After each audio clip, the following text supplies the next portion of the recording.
Pošto sada znate kako da brzo dođete do željene ćelije, naučit ćete i kako da lakše pravite selekcije više ćelija, kako biste mogli da ih izmenite. Kada imate veću tabelu, zna da bude nezgodno da je brzo obeležite čitavu. Dakle, možemo obeležiti jednu ćeliju i onda prevući na oblast koju želimo i to je sasvim u redu. Da biste obeležili čitavu tabelu ili određen deo tabele, možete i obeležiti jednu ćeliju, a zatim pritisnuti Shift i obeležiti ćeliju u suprotnom uglu po dijagonali. Namerno sam rekao po dijagonali jer je nebitno odakle ćete da počnete. Sada ću da odaberem donju desnu ćeliju, pritisnut ću Shift i odabrat ću prvu ćeliju.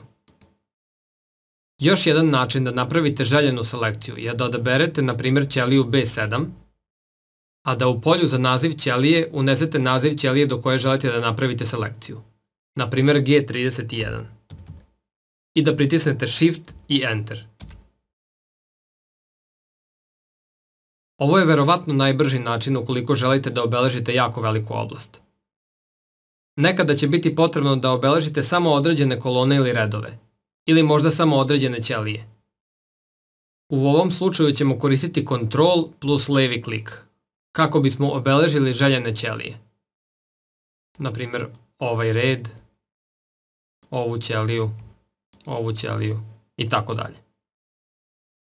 Na ovaj način možete obeležiti i čitave kolone i čitave redove. Naravno, možete koristiti i Shift za selekciju čitavih redova i kolona.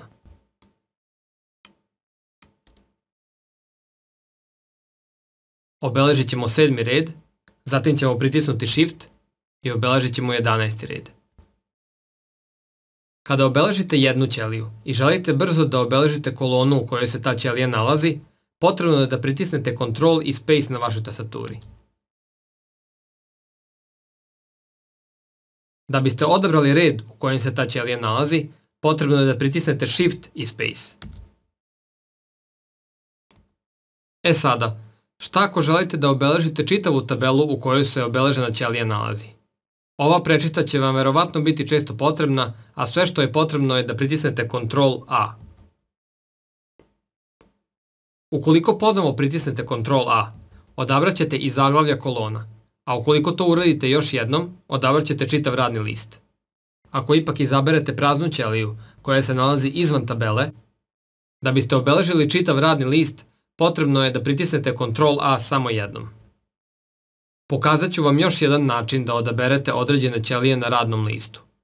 Moguće je sačuvati selekciju tako što ćemo obeležiti na primjer od B6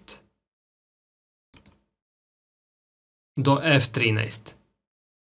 Ovo može biti korisno ukoliko često treba da obeležavate iste ćelije. Sada je potrebno samo da damo naziv ovoj selekciji, a ja ću ovu selekciju nazvati demonstracija. I pritisnut ću Enter. Sada ćemo da kliknemo na neku drugu ćeliju, a da bismo ponovo napravili istu selekciju, dovoljno je samo da je izaberemo iz padajućeg menija u polju za naziv ćelija. Možda se pitate u kojim situacijama biste želeli da odaberete baš sve ćelije u radnom listu. Recimo da želite da promenite veličinu fonta na čitavom radnom listu. Kada budete naišli na sličnu situaciju, znaćete kako da to primenite na sve ćelije u radnom listu.